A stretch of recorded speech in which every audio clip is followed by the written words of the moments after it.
answer some questions from the workshop that I didn't get to, as well as let you know that if you have missed everything when it comes to our free workshop series, the three key dementia do's and don'ts that we have been hosting, I want to let you know that we are going live tonight on Zoom. It will be linked in the description tonight at 7:30 p.m. Eastern. I also create a post on it on my channel as well. So feel free to come. I am so excited to have everybody there. Also, we have a link as well in chat for anybody to join our new community, Dementia Caregiving Made Easier. We are closing for new members tomorrow. If you are somebody who is really overwhelmed with caregiving, you want to surround yourself with people who get it, and you want resources and things that will make your experience easier, our group is for you. So, again, we're closing that tomorrow. Now, on to our questions. And if you have any questions live about dementia, feel free to pop them into chat. I'm happy to answer those questions live. But for right now, I'm going to be answering some questions from our workshop series, the three key dementia do's and don'ts that I didn't necessarily get to. All right. So, first question. Let's see. Uh, let's see. Michelle says, my husband thinks he is not in the town we live in. I cannot take him there because we are there. Always wants me to take him there. What do I tell him? Yeah, so it's a pretty similar situation as when your person with dementia asks to go home all the time or really insists upon it. You don't want to panic when you hear stuff like that. What you want to do is you want to get curious about what about that town? What about this area is appealing that he needs? The reason why you want to gather that information is it helps you understand what he believes in that moment and what could potentially be a why not right now as to why he may not need to go there right that second. It also helps get them calm. And again, someone who is calm with dementia is more redirectable. But typically, especially when they are that focused on something, it's not that easy to redirect them until they feel like their concern has been addressed.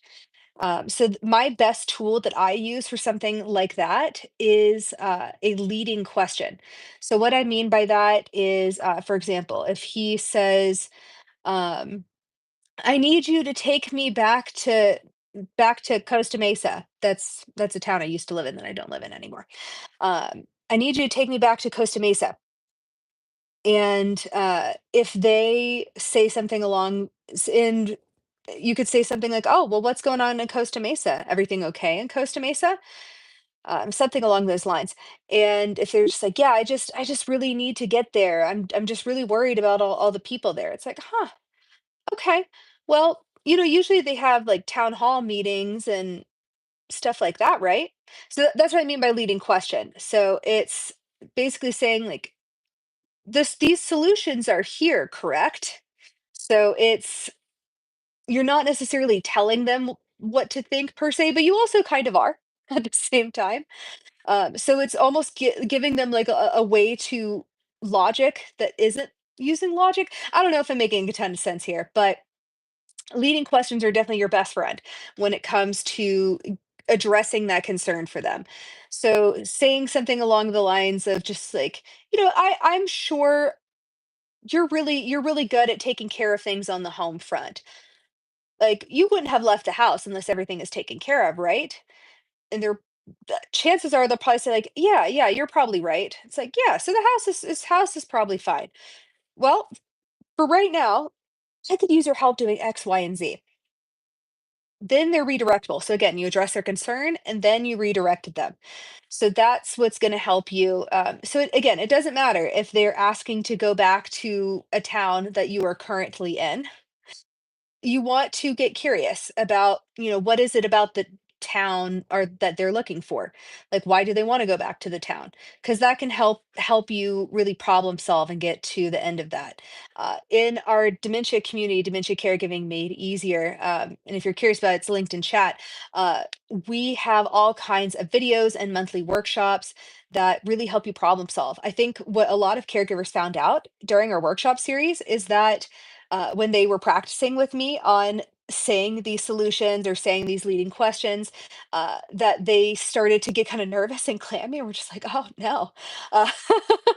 Uh, so it does take practice. Like, I worked with thousands of people with dementia, so it took a long time for me to get to a point where I got really comfortable being able to give these answers and these solutions. So it takes time and takes practice. So our community is really helpful in giving you answers, giving you really quick resources. You don't have to go looking around for them, and also just getting you some practice so that when you're faced with that situation, you know exactly what to do. Even if it's a situation you've never faced before, I've had plenty of folks in my community say, "Oh my gosh, I'm so glad I came to this workshop because my person with dementia said that to me the other day, and was so relieved that I knew exactly what to do and exactly what to say so that it was completely over within like 5 minutes." Oftentimes, the busyness and the overwhelm that we feel with caregiving comes because we don't really know what we're doing. Like, no one prepares us for this. So that's what this community really does. So again, if you're interested in joining, link is right here. We close for new community members tomorrow at midnight. So definitely, and we only open like once or twice a year as well for new members. So definitely don't miss. If you even kind of think it'd be helpful to you, like, definitely come on board. Oh, good. I'm so glad, Dira. I'm glad that you're able to come to the workshops. It's amazing. Your quantum reality says, my aging mother is getting mean. I think this has a lot to do with the political programming she sees on TV. Yeah, that's a really good observation. Absolutely. And also, like, a really quick tip as well, if we're looking for more like dementia friendly programming. Uh, so instead of just giving them full access to like cable or like regular streaming or what have you, there are streaming services that you can purchase. Um, Oh, so the link to find our community is in chat. So literally, if you just scroll up, Sanjuro, you can find the link to join our community. Um, yeah. So, anyways, there are subscription services for like $5 a month, like super super cheap, that will give you like dementia friendly programming of all kinds of stuff, like all kinds of genres of things, like news that is like all positive or things of that nature. That so you don't have to worry about that. So that could be a good solution. Like Memory Lane, I think, is a really good one. Let's see. Awesome, awesome. All right, well, I'll move on to another question. If you guys have any other questions, feel free to put them in chat. I'm happy to answer them live. Let's see. Kimberly says, can you please speak about family dynamics? There are three of us daughters. I'm out of their state and go home and help the caregivers 4 times per year. Of the other two sisters, one lives with mom and one is with her caregiver. The other, who lives next door, does not help at all. How can I help manage this? Yeah, confused over my name. So, okay, I'm Krista. Um, I run a group called Dementia Success Path on social media, and then I run a private membership community called Dementia Caregiving Made Easier that's open for new members. Um, and it closes for new members tomorrow at midnight. We only open like once or twice a year. So if you're looking for more easy resources, things that are going to make caregiving a lot easier, this group is definitely for you. Um, yeah. So, anyways, going back to Kimberly's question, um, with family dynamics, I think what's there is it really just depends on how much emotional stamina you got going on.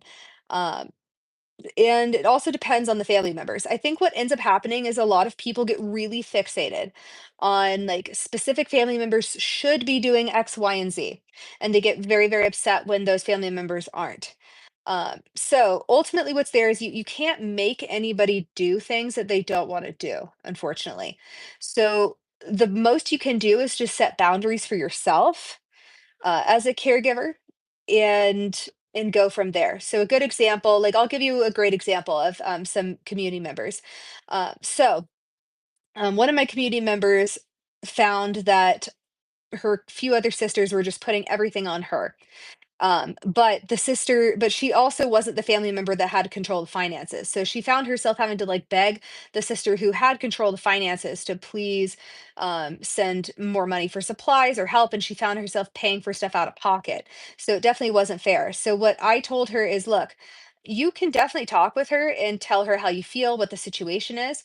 But ultimately, if she is not going to either step up and take on more responsibility with the actual caregiving itself, or give you more financial resources that you need, then you basically have to say, look, either I get the financial resources that I need, or I don't actively caregive. If you want the financial control, you can have control of everything. Um, and that's sometimes really the only way that you can handle that is having boundaries for yourself. Uh, Definitely. So let's see. You can't manage siblings if they don't want to help. For sure. For sure. All you can do is manage yourself. And look for people that are interested in helping with you. And I think also expanding what that definition of help actually means for you. So what I mean by that is there's like a crazy large amount of administrative work when it comes to being a caregiver. Uh, there is a lot of paperwork, a lot of forms, a lot of appointments, just like a lot of research. And that's something that is super easily outsourceable. So you can outsource that to people that don't even live in the same country as you, even to help you get that done. So again, if there are siblings that are really letting you down, or let's say I've had people who are taking care of their spouses, and maybe those their spouses like kids from a previous marriage or something like that, we're really letting them down. Ultimately, you have to be very judicious about your emotional energy. You really have to be careful about it because it's so easy to get ground down. It's so easy to just get worn out in the process. So, uh, absolutely, you need to think about like what are you willing to do? What are you willing not to do? Because at the end of the day, what's not fair is for the person who is holding the purse strings to do absolutely nothing and and reap all the financial rewards while somebody else is like the workhorse and does all the things and has no control over getting any more help or resources that they need. Like that's just not cool. All right, let's see. Leave these dynamics. I'm interested over your expression. Okay. Um, let's see. Izzy says, my mom has dementia and is having a hard time using the bathroom, and I need help getting her to use the bathroom. Okay.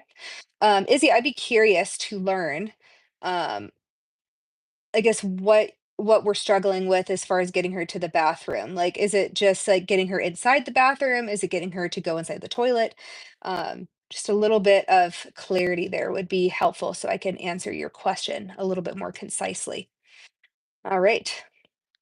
In the meantime, again, we do really in-depth workshops in our membership community about these topics as well. I also have like a really detailed guide in our group as well that tells you like what type of things you can outsource, what type of help you should ask for, who you should reach out to, exactly what you should say when you reach out to them. Just really detailed stuff that can make your life so much easier, get you back so much time. If you're feeling overwhelmed, it absolutely is worth it for sure. Let's see. Adrian says, my mom has vascular dementia and my dad makes it difficult for me to access her. I notice when I visit her that her teeth has plaque. She's always watching TV with the potty sheet she sits on. Okay. So how can we help, Adrian? Obviously it's not ideal that she has plaque on her teeth. Um, so I'm curious, does she live with dad? Does she live somewhere else? Because I guess whoever is her primary caregiver, you could maybe express that concern. Um, what vitamins are good for people with pre-dementia? So like mild cognitive impairment.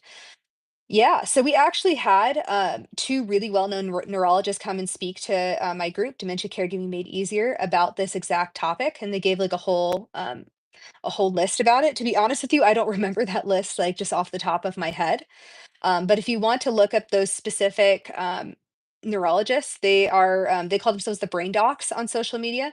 They wrote a book called The Alzheimer's Solution. So that could be a good tool for you guys if you are looking to prevent dementia, because truly it isn't like, and I would say probably more concisely, Bianca, to answer your question, the right vitamins or supplements are going to be the ones that are helping fill gaps that is specific to you. And you're only going to learn what those gaps are specific to you by taking a blood test. So you could go to LabCorp or you could go to your doctor and request like a general blood panel and just see what vitamins and nutrients and whatever health issues that you're dealing with right now, and getting those better is going to decrease your likelihood of getting dementia in the future. Now, it's a complicated thing. Again, I've had multiple experts come on in my community, Dementia Caregiving Made Easier. Again, if you want to join, it is linked in chat, the link to join our group. We are closing tomorrow at midnight. But anyways, those folks have talked extensively that it isn't like really sexy sounding things like take this pill or take this like fancy supplement and like you will for sure not have dementia. Like that's unfortunately the brain's too complicated of an organ. Uh, I think what's there is there are definitely some specific genes that you can have or have a mutation of that can uh, make it more likely that you get dementia. However, nothing is like in absolute certain. Like there are definitely lifestyle changes you can make that can lower your risk, and it's really common sense stuff. It's like getting better quality sleep. It's more meaningfully connecting socially with people. It is getting blood flow throughout the body, getting like more vascular type exercise, like really like hard walking or like strength training, things like that. Eating like a whole foods diet that's mostly plant based. Um, yeah, just like if you really true like if you look at like the blue zones of the world, like Loma Linda and like Japan and places like that, you will find like certain themes of like lifestyle choices that help them live longer and have lower rates of dementia than other parts of the world. So, anyways, hopefully that gives us a little bit more of a uh, robust answer. Let's see. Love your content. Grandpa has dementia, and being a teenager is hard when you can't do much to help someone with dementia. You know what? There is quite a bit you can do as a teenager to help your grandpa with dementia. I'm curious though, is grandpa living with you guys, or I'd be curious to learn that. Adrienne says she lives with her husband. My dad, who is primary, isn't easy to talk to him. He gets emotionally charged when I try to sit with him. So it's just hard because the relationship with dad is not healthy. Okay. Yeah, so that definitely makes it more complicated, uh, for sure. So again, it very much depends on um yeah, you could definitely if dad's the problem, then you could definitely talk when he's not home for sure. I'd say what's there is again, it very much just depends on what where you are emotionally. What is your emotional bandwidth to try to work things out with dad? Um and I would say too, like if you're super, super concerned, I might look into seeing if you could take over the caregiving for dad, if that's a possibility. If you feel like things are um, dangerous for the person with dementia, um, then definitely I would try. Okay, as you said, she explained more above. Okay, huh, it's interesting. I didn't see more explaining about having a hard time using the bathroom, Izzy. Um, I just said she has have a hard time using the bathroom. So I guess I need help understanding what using the bathroom means. Like, do you mean getting to the bathroom? Do you mean like like when she sits on the toilet, actually like going in the toilet? That's what I mean by I need a little bit more information. Yeah. That always guilt trips me when I visit, starts to get toxic. My question is how to have a mature conversation that isn't in his home. I mean, yeah, it's just gonna be hard with someone with dementia to have, like, a mature conversation with the person with dementia. As far as a mature conversation with dad, I mean, who knows? Maybe it's better to do it when you're not in his house. Maybe do it, like, on something like Zoom or FaceTime or something like that, so you're still face to face, but you could easily, like, tap out if things get really intense, so that might be something. Let's see. My grandpa lives an hour and a half away and is in memory assisted living. He has a pet bird, has um, and it's helped, but it's worse in the evenings due to sundowners. Yeah, it's definitely challenging when you're farther away, but I would say maybe focusing on the quality of, like, say, those phone calls might be a good way to help, as well as there are plenty of ways that you can help um, your parents or whoever is the like main caregiver in all different ways. That would be like indirectly helping grandpa, as well as if you go and visit him as well. Just really focusing on the quality of that visit can really make a huge difference. Okay. Thank you. Could you please just that reading material again? Yeah, the Alzheimer's solution, Bianca, is what I always refer to people to as far as helping prevent dementia. Um, what is the title and who are the authors? So the book is called The Alzheimer's Solutions. God, the authors' names are not coming to me because they're a little bit difficult to pronounce. Um, but it's like a husband and wife, like, neurologist team, and they call themselves the Brain Docs online. So, hopefully that should help you guys find him. Okay. Alright. So, I'll move on to another question. I'm gonna be on here for about, like, another 10-ish minutes or so. Before I hop off. Again, if you guys are interested in more practical tips, stories, more questions answered, I am going live on Zoom tonight at 7:30 p.m. Eastern. I'm going to be putting that Zoom link's already in a post on my profile as well. So if you would like to join that, certainly can. And if you are struggling with caregiving and you want to get more meaningful resources, uh, just things that will make caregiving so much easier, just any question at this point, honestly, you could possibly have about caregiving, whether it's legal, whether it's placing in long-term care, whether it's dealing with day-to-day type things, whether it's um, how to ask for more help, caregiver mental health, like literally anything. It is covered in our group Dementia Caregiving Made Easier. So again, you can join our group for just one more day. Tomorrow will be the absolute last day you can join us. We only reopen like once or twice a year. So definitely the link is in the chat. So if you scroll up to the top of chat, you will see the link to join our group pinned up top. All right. Oh, thank you for watching my content. I appreciate you. All right.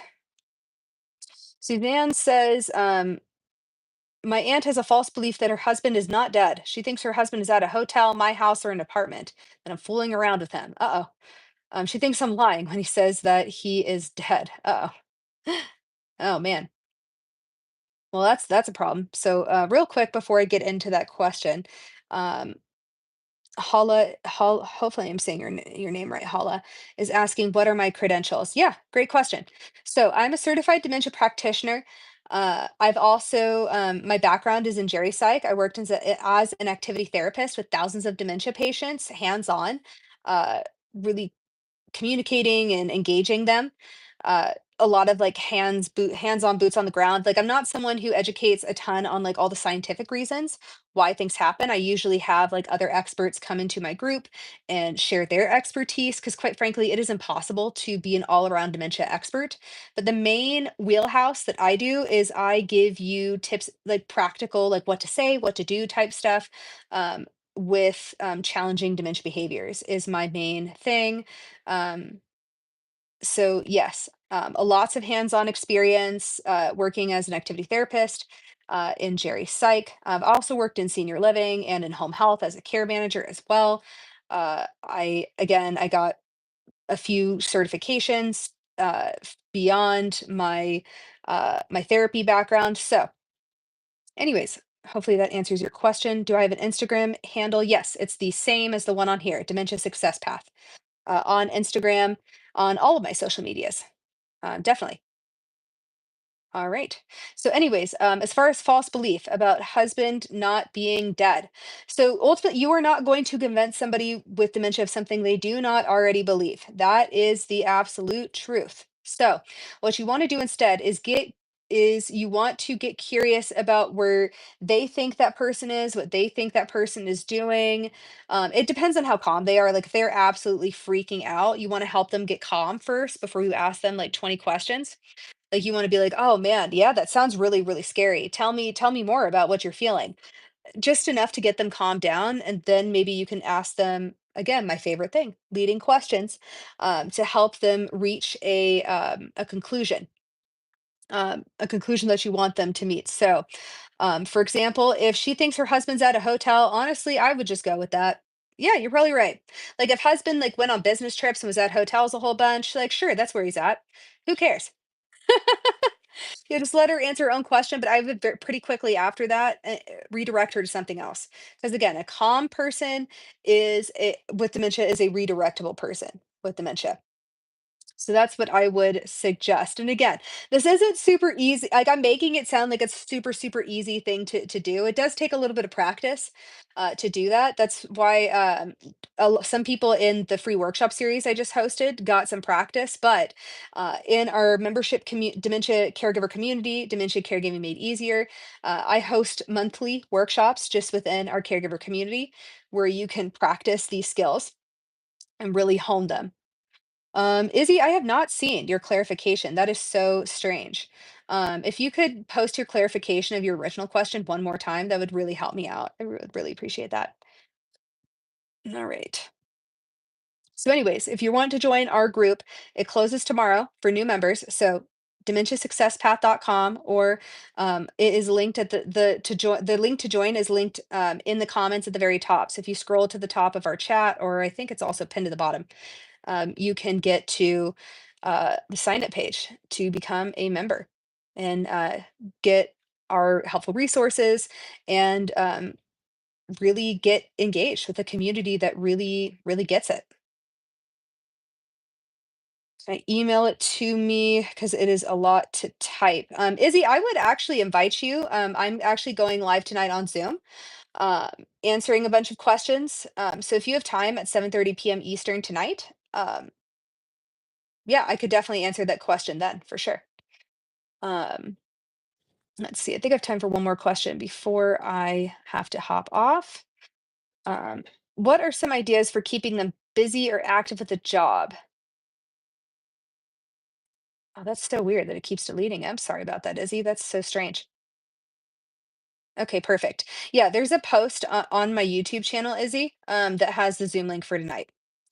As well as if you follow me on Instagram, I also have a link to that in my Instagram stories too. It's something on YouTube. No, so it's going to be on Zoom. So I'm going to be going live on Zoom tonight at 7:30 p.m. Eastern. Oh, okay. Thanks for the clarification, Diara. I appreciate you. Hopefully I said your name right. Um, yeah. So, anyways, I get this question a lot, like how to keep people with dementia busy. And ultimately, what's there is you want to simplify the activity that you're doing, like expand your definition on what an activity means. Like, I think a lot of us are like, oh no, if it's not like a word find or like a brain teaser or something, like it doesn't count as an activity. But for example, you can have them help you grind coffee beans. You can have a coffee bean container, have them pour coffee beans from one container into the grinder, have them press the button, boom, activity. Um, so just simplifying what it means for them to help you. And because the thing is while you're doing stuff around the house, there will always be ways that you can incorporate them, ways that you can get them involved. So hopefully that makes the burden of like trying to constantly get them to do stuff a little bit easier. Do you have an email on your channel? Yeah, I should. I should, Izzy. All right. Awesome. Well, everybody, again, I'm going to be linking the Zoom link is in a post on my YouTube channel, as well as there is a Zoom link if you follow me on Instagram at dementiasuccesspath.com. I have a link to me going live on Zoom tonight at 7:30 p.m. Eastern, linked in my Instagram. Lastly, our caregiver group, Dementia Caregiving Made Easier, uh, is open for new members until tomorrow at midnight. So if you are looking for a community of folks who just really get your stuff, maybe you're looking for more individualized help, because I also do coaching within my group as well, or you are also looking just for more resources, more help, things to make your life easier as a caregiver, join our group. It's linked in the chat here, and it's going to be linked in this replay. All right. Well, everybody, I hope you have a great day, and hopefully I will see you tonight. Bye, guys.